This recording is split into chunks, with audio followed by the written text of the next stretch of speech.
Yakobo asali sanza moko epa Laban. Et puis Laban dit à Jacob, Pe Laban alobi na Yakobo, parce que tu es mon parent, pete ozali ndeko na ngai, me servirais-tu pour rien? okosalela ngai ya pamba. Dis-moi quel sera ton salaire. Yebisanga lifuti no ekozala nini. Or Laban avait des filles. Nzoka Laban azalaki na bana basi mibale. L'aînée s'appelait Léa. Oyo ya liboso komone Lea. Et la cadette Rachel. Pe ya suka komone Rachel. Léa avait les yeux délicats. Lea azalaki liso etengama to pe 5 ans. Mais Rachel était belle de taille et belle de figure. Kasi Rachel azalaki kitoko na bonzenga na molai pe monene. Jacob aimait Rachel. Yakobo aluli Rachel. Et il dit, Pe ayebisi, je te servirai 7 ans pour Rachel, na kosalelo bambula sambo po na Rachel, ta fille cadette. mwana na yo ya suka. Et Laban dit, Pe Laban alobi, j'aime mieux te la donner que la donner à un autre homme. na kosepela na pesa yo yeke na pesa na mobali mosusu. Restez chez moi. Fanda epai na nga. Ainsi Jacob servit 7 années pour Rachel. Bongo Yakobo asalaki bambula sambo po na Rachel. Elles firent à ses yeux comme quelques jours, Amonaki yango na miso na lokola mikolo tuku mikele kete. parce qu'il l'aimait. Peta azalaki kolinga ye. Ensuite Jacob dit à Laban, Bongo na nsima Jacob alobi na Laban, donne-moi ma femme, pesa ngai mwasi na ngai, car mon temps est accompli. po ete ngonga na nga ebelemi. Et j'irai vers elle. Pe na kokende epai na ye. Laban réunit tous les gens du lieu Laban asangisi bato nyonso ya nzinga-nzinga. et fit un festin. Pe asali mwa nteke. Le soir, Na pokwa il prit Léa, azwi Lea sa femme, mwasi na ye. et l'amena vers Jacob, Amemi epai ya Yakobo. s'approcha d'elle. Pe apusanaki epai na ye. Et Laban donna pour servante Léa, sa fille Zilpa, sa servante. Pe Laban apesaki epai mwana na ye ya mwasi Lea mosali na ye Zilpa. Le lendemain matin, Lobile na elandi na tongo. voilà que c'était Léa. Tala sikoyo ezalaki nde Alors, Lea. Jacob dit à Laban, Yakobo alobi na Laban, qu'est-ce que tu m'as fait? nini osali ngai? N'est-ce pas pour Rachel que j'ai servi chez toi? Eza mpo na Rachel te ngai nasalaki mosala epai na yo. Pourquoi m'as-tu trompé? Mpo na nini okosinga? Verset 26, là où il y a notre problème. Molongo ya tuku mibale na motoba nde bisika likambo na biso eza. Laban dit, Laban alobi, ce n'est point la coutume dans ces lieux de donner la cadette avant l'aîné. ezali bokoko, ezali esalelo ya esika oyo te ya kopesa kulutu liboso ya mwana suka. La parole de l'Éternel. Je demande à l'Éternel Dieu Nazosenga na yawe nzambe qu'il continue à protéger notre Père. akoba kobatela tata na biso. C'est notre référence. Ye nde aza talatala na biso. Je n'ai pas la possibilité de le bénir Naza na makoki ya kopambola ye te. puisqu'il est déjà béni. Po ete ye sapambolama, Mais que Dieu lui protège. nzambe abatela ye. Et je remercie mon Père pour la considération. Nazopambola pe papa nanga mpo na limemia. Je suis un fils de cette maison. Naza mwana ya ndako oyo. Si je suis devenu pasteur aujourd'hui, Soki nakomi mobateli mpate lelo. c'est à travers mon papa.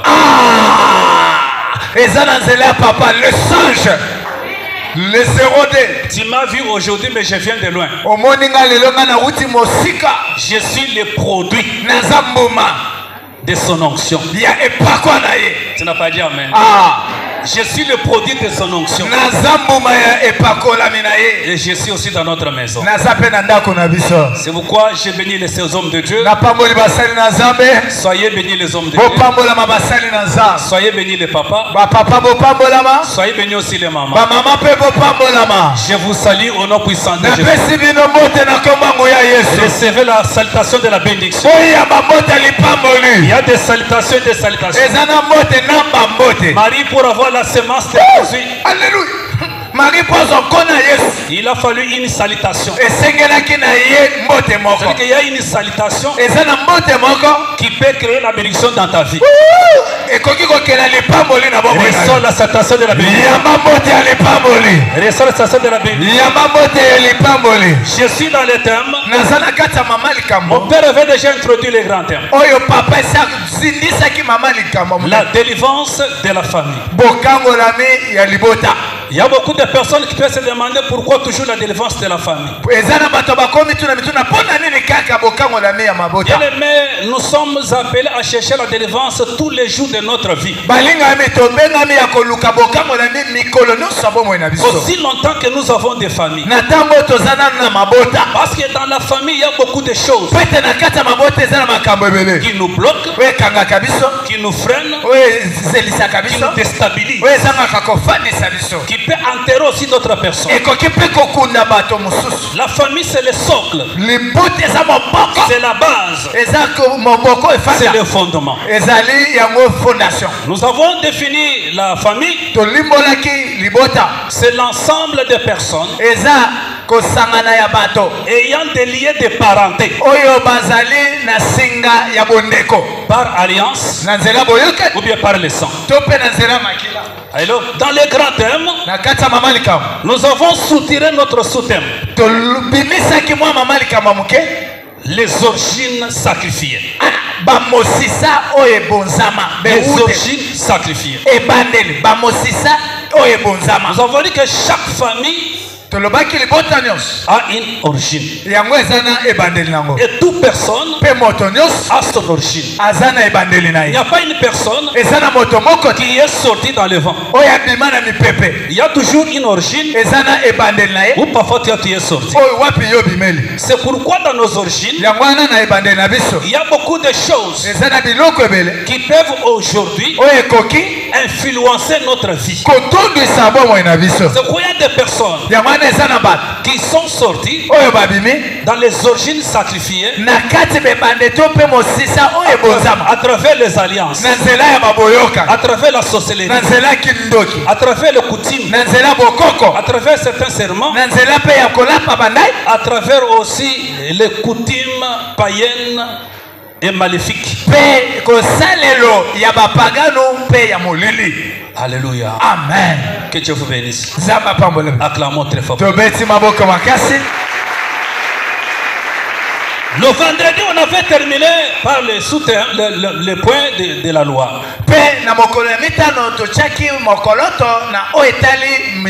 Nous avons dit que la loi, c'est ligne aussi de puissance qui a la capacité de déstabiliser toute une famille. Nous avons défini la loi comme étant une règle obligatoire, écrite, auquel les hommes doivent se conformer. Nous avons dit que la loi ne regarde pas la taille de l'homme. La loi ne regarde pas tes diplômes. La loi ne regarde pas ta beauté. La loi ne regarde pas les relations que tu as. Une loi a le pouvoir de dominer sur les supérieurs et les inférieurs.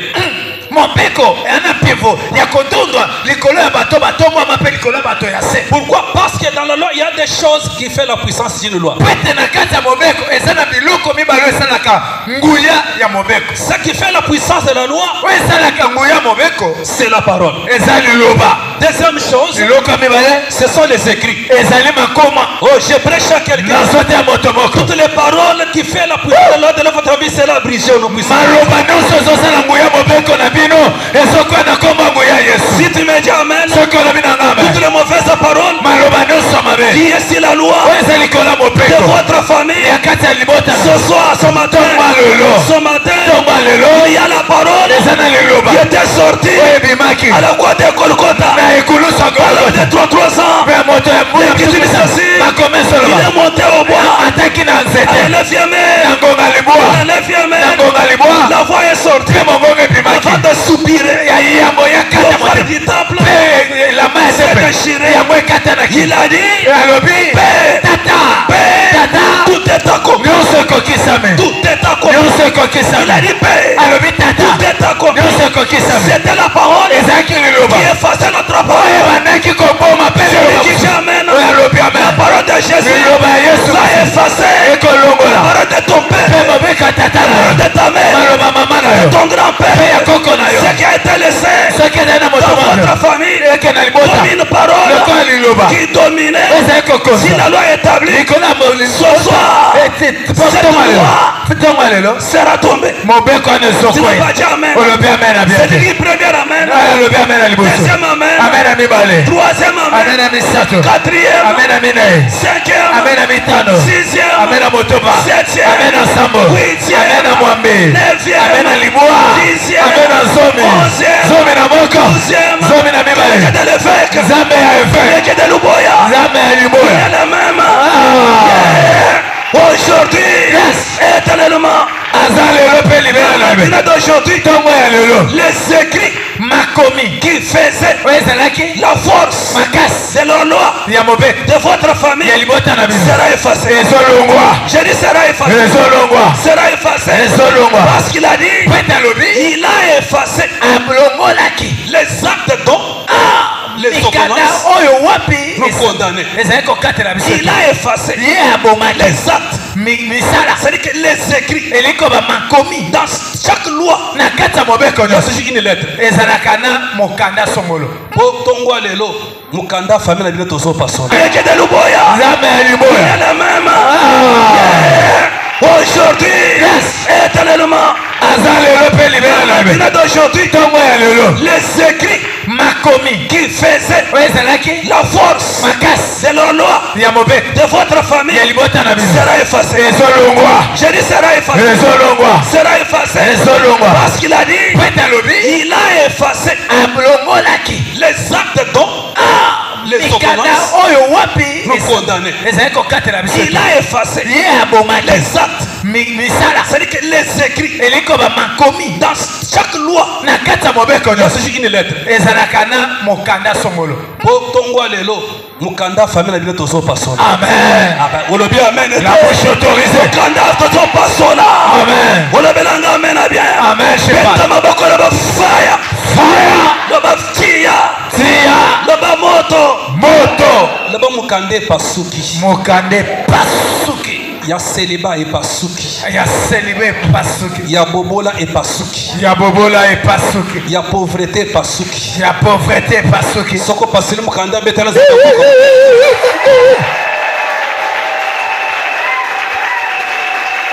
Ce matin, je vais prêcher de quelqu'un dans la Bible. L'homme que je vais parler ce matin, c'est l'homme de Jacob. Alléluia. Qui est Jacob? C'est le fils de Rachel et d'Isaac. Et Jacob, il était quelqu'un qui avait la semence de la promesse comme toi. Et qui est aussi sorti d'une famille qui avait aussi des problèmes. Quelle que soit la semence de la promesse. Mais il y avait des choses qui étaient dans la famille qui les réclamaient. C'est la raison par laquelle, comme Dieu voyait la semence de la postérité de l'accomplissement de la promesse en Abraham. J'avais vu la semence de la postérité de l'accomplissement de la promesse à travers Abraham. Il a dit Abraham, sors de ta patrie, de la maison de ton père, dans les lieux que je te montrerai. C'est que comme dans cette famille, il y avait des dieux, comme ils étaient de Mésopotamie, là où il y avait des dieux étrangers. Dieu ne pouvait pas laisser la semence de la postérité demeurer dans la famille où il y avait des problèmes. C'est pourquoi toi, tu as la semence de la promesse. Tu as la semence de la promesse. Si tu me dis amen, tu vas sortir de la famille des ténèbres. Ta famille des ténèbres. Si que dans votre famille, il y a la sorcellerie, il y a des dieux païennes, il y a des lois, Dieu ne te laisserait pas. C'est pourquoi j'ai toujours compris, il y a une personne qui a la semence de la promesse, quelle que soit la famille d'où il va naître, atali bota yako bimela je ne lui abandonnerai pas. zamako sondola Je lui yete chercherai. zamako luka Je ye prêche à quelqu'un professeur ce matin. Toma lelo. Dieu qui va te chercher. ezana nzambe moko Dieu akoluka qui va te chercher. ezana nzambe moko Dans ta famille akoluka à toi, je ne libota t'abandonnerai pas. yo bakosondola Je te yete chercherai. akoluka Il y yo a d'autres personnes ezana bato dans misusu leur vie na bomoi na qui bango n'avaient pas cherché Dieu. baluka nzambe Mais te c'est Dieu eza nzambe qui les a cherchés. naluka bango cheval blanc le fils du sage Alléluia. amen Il y a d'autres personnes eza na bato misusu dans leur vie. na bomoi na bango Ils n'ont pas pris le temps de chercher ça. bango bazwa ntango Mais koluka c'est nzambe Dieu qui les a cherchés. nzambe naluka bango Lorsque Dieu vous cherche, ntango nzambe azoluka il voit ce qui est en toi, azomona oyo eza kati ce ya qu'il bino entend de toi, oyo azozela et epai ce qu'il va faire pour mpe toi. oyo akosala mpona Si tu me dis amen, soki olobi amen c'est aujourd'hui. lelo Je vais commencer avec nzambe toi. azobanda ye na yo Aujourd'hui, eza lelo je vais commencer avec toi. nzambe azobanda Si tu me dis amen, soki olobi le amen Dieu de la Bible, nzambe ya biblia c'est un Dieu aza nzambe de remplaçant. ya kotia bato ya esika Remplacement. na bato ya esika mosusu Alléluia. le fils de levain Que Dieu vous bénisse. oui père L'Écriture ceci. likome ezoloba Laban fit le combat de la famille. yakobo akimi bitumba ya Jacob a fait le combat de la famille. yakobo akimi bitumba libota Il s'est retrouvé chez Laban. ake komikuta epa laba Alléluia. prophète Et parfois, là où il est allé se réfugier, esika ekendaki kobata il ne connaissait pas la réalité qui était dans la maison. ayebaki makambo bakokoso milinga milinga oyo ezalaki na kati ya Ce ndako qui te était dans la maison de Laban, oyo ezalaki na kati ya ndako ya laba il ne connaissait rien. ayebaki ate eloko te C'est pourquoi là, Jacob, yango wana yakobo il était victime ye abikaki mbano des combats de la maison de Laban. ya bitumba ya ndako ya laba Même toi aussi, ata yo mpe tu es victime ozobika mbano des combats ya bitumba de la famille ya libota où tu t'es marié, ya bisika obala ou de la famille to ya libota où ton mari s'est marié. esika mobali no abala Laban est sa victime. naza victime Il y a beaucoup de personnes qui sont des victimes. eza na bato ebele bazobika mbano Tu es aujourd'hui oza lelo victime ozobika mbano de la famille où tu t'es engagé. ya libota wapi omikota Que ce soit du côté de l'homme, ta mosusu na ngambo ya mobali que ce soit du côté aussi ta de mosusu la na femme. ngambo ya mwasi Alléluia. amen Et est-ce qu'il est entré dans cette famille ntango akoti na kati ya libota wana attiré par l'amour abendamaki na bolimo de sa femme ya mwasi na ye qui était Rebecca. oyo ezalaki rachel Alléluia. Amen. Qui était Rachel. amen Lorsqu'il est entré, ntango akoti l'Écriture ceci, likoma esolo ils se sont mis d'accord bango bayokani avec Laban. mpe na laba Comme il ne pouvait pas travailler pour rien, lokola akoki kosala ya pamba te il devrait mériter son salaire. esengelaki azwa lifuta na ye Parce que tout travail po ete mosala nyonso doit avoir toujours un bon salaire. esengeli eza na lifuta malamu Il n'y a amen pas un travail sans salaire. eza na mosala moko te ezanga lifuta Parce que le salaire, c'est la vie d'une personne. fa ete lifuta eza bomoi nde ya moto Lorsque toi tu travailles, ntango yo ozosala on te mosala prive le salaire, bapimeli yo lifuta c'est-à-dire elingi koloba on bloque ta vie. bakangi bomoi na yo Après ce service, nsima mosala oyo tu auras un bon service. yo ozozwa lifuta Tu auras malamu un bon travail. okozwa mosala malamu Bah, dis amen. oyo alobi Que amen le Dieu de mon évêque te nzambe eveki na donne un bon travail, apesa mosala te donne un malamu bon salaire. apesa Je lifuta prophétise. nazosakola Toi, yo tu auras un bon matricule. yo okozwa mokanda Tu auras un mosala bon matricule. okozwa mokanda Tu auras un mosala bon salaire. okozwa Et lifuta tu malamu auras des primes. mpe yo okozwa Si tu me dis amen, soki olobi amen ton nom à toi Voilà. sera inséré ekozwa sur la liste de ceux qui seront payés. ya bato Si tu bakofuta me dis amen, Soki olobi ce amen. mois ne passera pas. sanzo ekoleka te oyo alobi amen esala mabongo soki ondimi obeti maboko mpe na mololo la bouche autorisée Écoutez, yoka je voulais aller vite puisqu'on va terminer. na soko na mwa lombango mpo ete toselisi L'Écriture ceci, likomi ezoloba ils se sont entendus. bango bayokani Je vais travailler 7 ans. nakosala bambula sambo Et que pour mpona Rachel, rachel qui sera mon salaire. akozala lokola lifuti na ngai C'est-à-dire que toute la vie de Jacob était en Rachel. elingi koba bomo nyonso ya yakobo ezalaki na kati ya rachel Et que là où il y avait son intérêt, bisika lituna na ye ezalaki là où il y avait aussi son profit. bisika mpe botondo to mpe Et kozwa ezalaki l'Écriture dit ceci. biblia ezoloba L'Écriture dit ceci. likomi elobi Laban avait des filles. laba azalaki na bana basi mibale Il y avait Rachel, ezalaki na rachel il y avait aussi Léa. ezalaki mpe na lea La Bible ceci. Léa avait les yeux délicats. Qu'est-ce que signifie Léa? Léa signifie vache sauvage. Et lorsqu'on parle parfois des yeux de Léa, déterminer aussi la capacité spirituelle. Une personne qui n'a pas la connaissance, c'est une personne qui n'a pas la vision. La montre très fort plaisir. La Rachel, le Dieu de Machelon, il était un bel détail de figure. Là, on démontrait la capacité physique et la capacité spirituelle. C'est-à-dire que Rachel avait des beautés. Rachel avait la beauté intérieure et la beauté extérieure. Or que ce qui fait la beauté intérieure, c'est le Saint-Esprit, la crainte de Dieu et la foi. La beauté spirituelle. Il y a une personne qui a la beauté spirituelle. Il a le Saint-Esprit, la crainte de Dieu et la foi. C'est pourquoi dans la vie, cherchez la beauté spirituelle.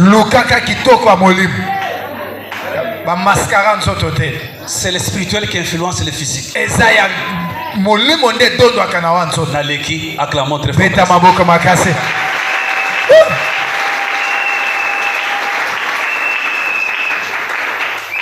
Rachel qui signifie brebis. Elle était Remina. Amen. Amen. Celui qui marche et qui remarche encore. Ça, c'est le caractère d'une bonne femme. Kangi. Amen. Amen. Le qui dit ceci, lorsqu'il s'est mis à travailler, pour lui, il voyait comme si c'était quelques jours. Lorsqu'on est dans un travail où il y a le profit, quelles que soient les conditions, quelles que soient la souffrance, quelles que soient les étapes, quelles que soient les épreuves, on ne voit pas le présent, mais on voit l'objectif. Amen. Wow. C'est pourquoi il voyait comme c'était quelque chose. Et l'écriture ceci, lorsque le temps est arrivé, il est allé vers là-bas. Il a dit là-bas, donne-moi ma femme, car mon temps est accompli. Mon frère, ma soeur, dans la vie de chaque personne, il y a des étapes. Il y a des étapes de la souffrance. Il y a les étapes d'humiliation. Il y a des étapes de sacrifice. Mais il y a les étapes de se réjouir. Si tu me dis amen, ta saison va changer ce matin. Ta saison va changer ce matin. Je prêche à une personne. Ta saison à toi va changer ce matin. Ton temps est accompli. Ton temps est accompli. Le Dieu de Kairos. Les dieux de Kairos. Dans les temps, il y a le calendrier. Dans les temps, il y a l'horloge. Dans les temps, il y a l'heure. Si tu me dis amen, ta date à toi est déjà encerclée. Le mois de ta mission est déjà connu. L'heure, la minute, le seconde, le tiers c'est déjà connu. Si tu me dis amen, ton temps est arrivé. Ton temps est arrivé. Ton temps est arrivé. C'est quel temps? C'est le temps de changement. C'est quel temps? Le temps de restauration. C'est quel temps? Le temps de rétablissement. C'est quel temps? Le temps de se réjouir. Je te dis ce matin, tu dois te réjouir. Ton temps est arrivé. Tu dois te marier pour te réjouir. Tu dois travailler pour te réjouir. Tu dois mettre au monde pour te réjouir. Tu dois acheter la parcelle. Tu dois acheter la maison. Tu dois acheter la voiture. Si tu me dis amen, Ta jouissance va commencer ce matin. Amen. Ta jouissance va commencer ce matin. L'écriture dit ceci. Il a réclamé. C'est pour te dire quoi? Le salaire pour le foot, c'est un droit. On négocie pas le salaire. Amen. Le salaire, c'est un droit. C'est pourquoi ce matin, tu dois réclamer à l'Éternel. Tu dois réclamer ce qui doit te vérifier. Tu dis à l'Éternel Dieu, j'aime beaucoup prier. J'aime beaucoup prier. Je me suis beaucoup donné à toi. Ce matin, mon temps est arrivé. Betamaboko le ba fire. Le ba tia. Le ba moto. Acclamez très fort pour le Seigneur. Et c'est maman beta kamololo kobete la zambe avec mololo. Je voulais terminer. L'écriture ceci. Après avoir écouté Jacob, il a régné les gens qui t'échappent, mais qui bloquent ta vie.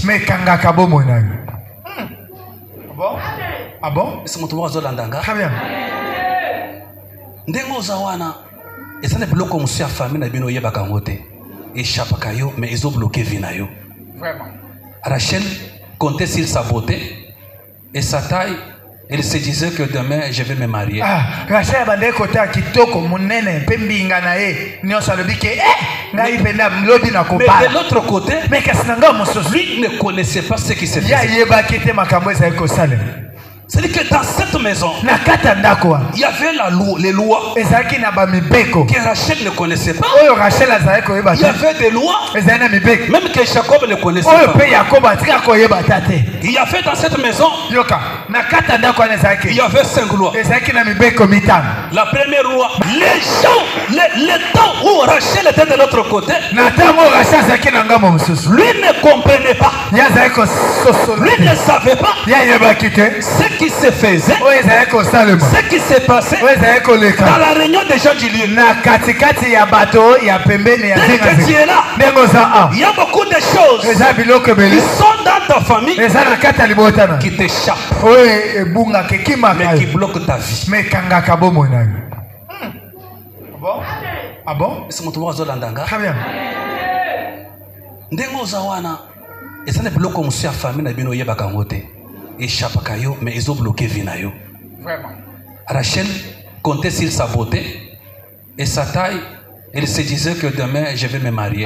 Rachel abandé côté kitoko munene pembinga na ye nyonso alobike ngai penda mlobi na kopala. Mais de l'autre côté, mais kasinanga mosozi lui ne connaissait pas ce qui se faisait. Ya yeba kete makambo eza ko salem. C'est-à-dire que dans cette maison, il y avait les lois que Rachel ne connaissait pas. Il y avait des lois même que Jacob ne connaissait pas. Il y avait dans cette maison, il y avait 5 lois. La première loi, c'était la loi de renversement. Deuxième loi, c'était la loi de retardement. Troisième loi, c'était la loi de prolongation. Quatrième loi, c'était la loi de servitude. Et cinquième loi, c'était la loi d'emprisonnement. Ah bon? Je ne saurais pas prêcher toutes les lois. Ah bon? La loi de renversement. La plupart des personnes, ils vivent les renversements. Et leur vie est retardée.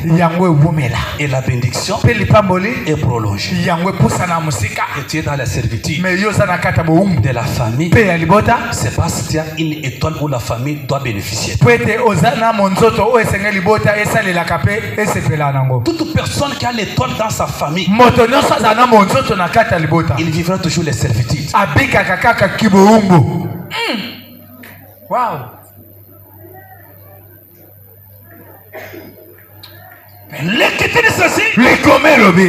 Jacob connaissait que celui qui était à côté de moi, c'était Rachel. Or que on avait renversé. On a renversé la nuit. On s'est référé aux lois. La cadette ne peut se marier avant l'aîné. On a renversé. L'écriture dit ceci. Jacob s'est réveillé pendant la journée. Le matin. Il a regardé. Il a dit pourquoi?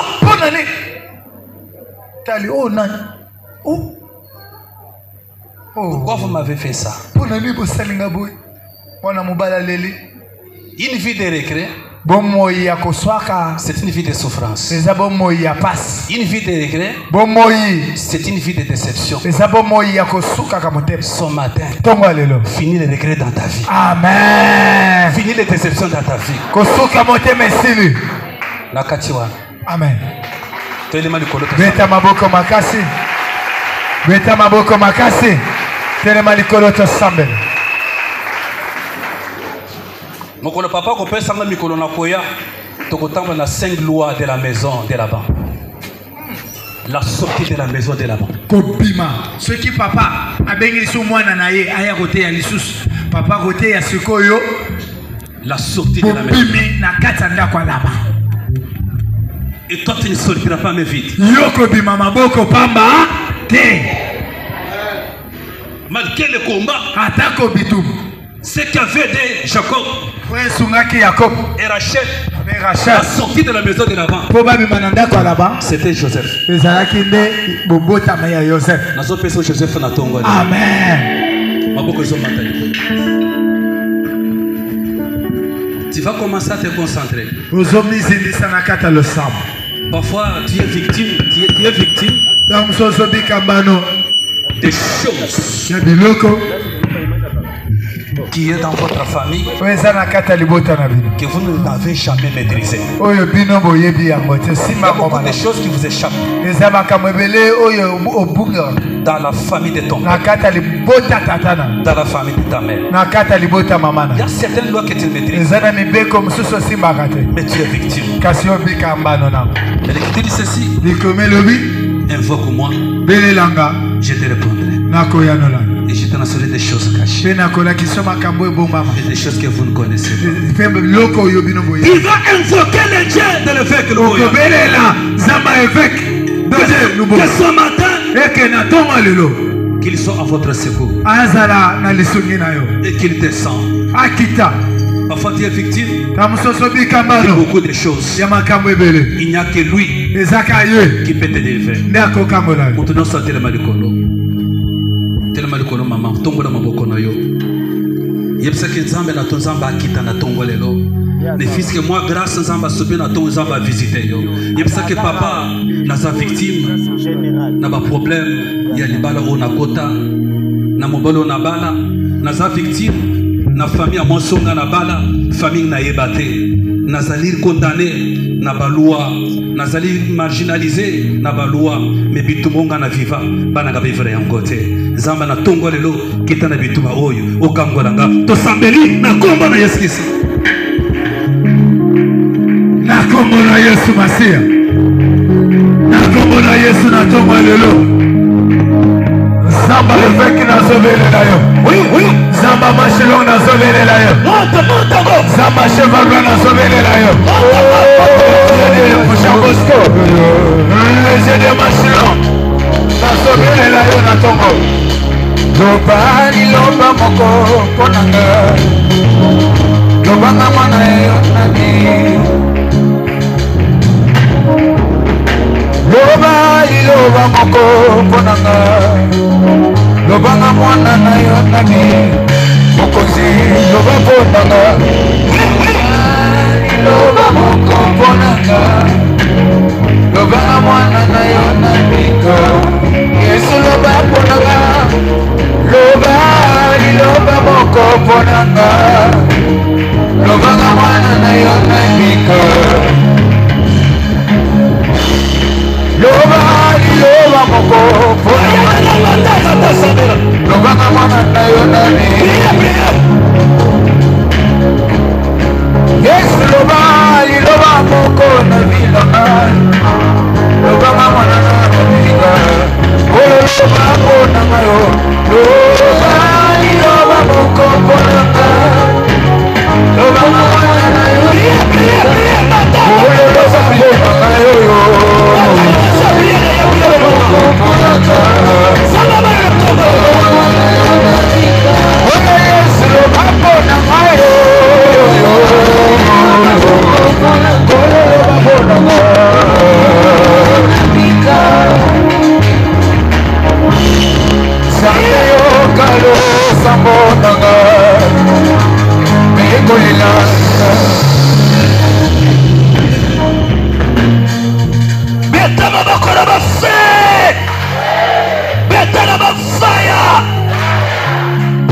Tu vas faire une faute prière.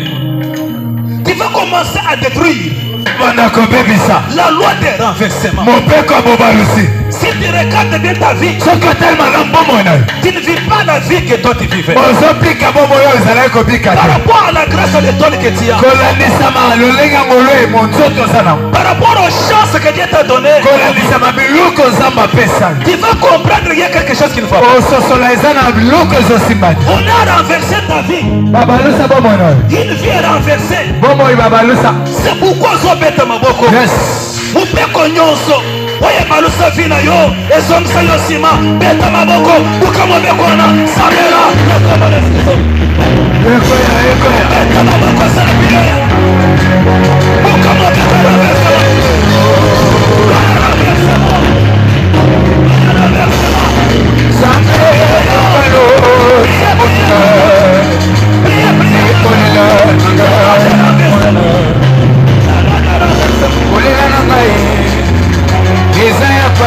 Jésus, oui, mon œil, toi qui montais.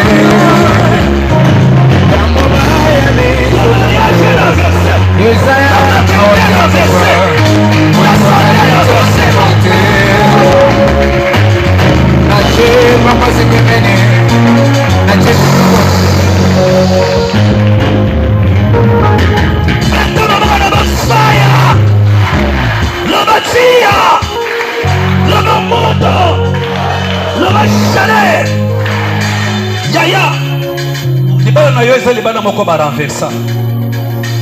Soko tele moko ba ke libala o eza libala ngo bien libala moto mususu. Un mariage renversé. Et moko tele que santé o eza santé bien santé moto mususu. Beauté eza beauté moto mususu. Beauté nanga ba renversa. Balongola beauté nanga bazo masque ba bambanga. Balongola taille nangai bazo taille muso mulili moko boy parfois na santé ba moto ba bambanga. Chance nangai. Oh, les parents n'ont bénéficier. Les lois ont renversé, ils ont tout donné par sauver les gars. C'est pourquoi si moi fanda maboko, il y a sans avec papa, esprit non sa famille. Oh, il renversé ça. Il y a un vie, mariage, santé, misala, bête maboko, ça le billet, ça me le commande. Si ma femme maboko là, il y a ça le billet. Adieu, papa c'est bien. Adieu, mignon, bon, bébé. Elle est comme ça, ça m'a libéré. Atabaso, papa est collé. Aïe, la bonne collé. Et ça m'a dit la kitine. Il a libéré. Oh, ça savait. Oh, ça savait.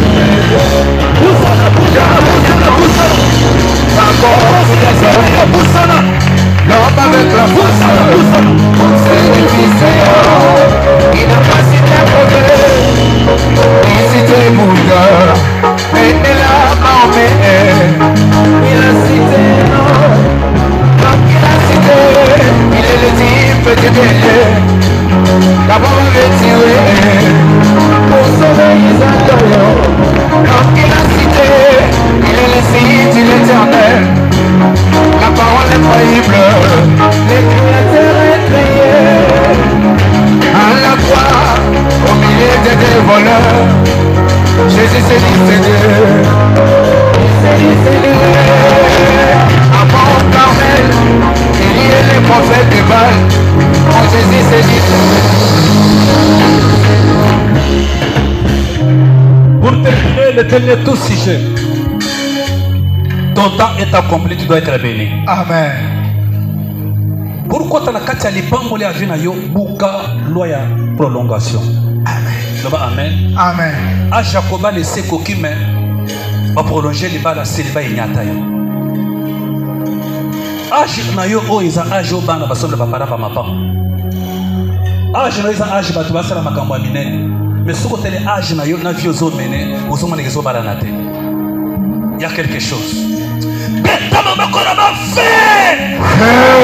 Si vous faites bakwa komba na maboko to 6. Moutoko prolonger les pamolo azate. Amen.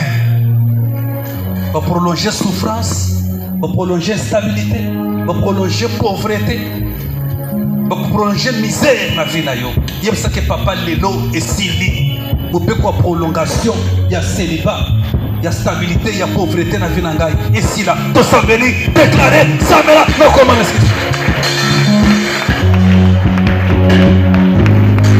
na komona Yesu Masia. Amon dormait, et les prophètes de Baal. Jésus se dit Seigneur, il se dit Seigneur.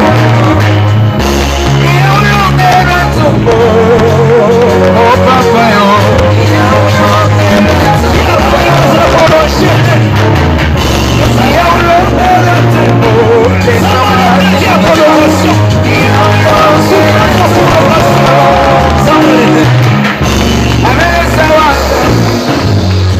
approche-toi rapidement, viens se rétablir.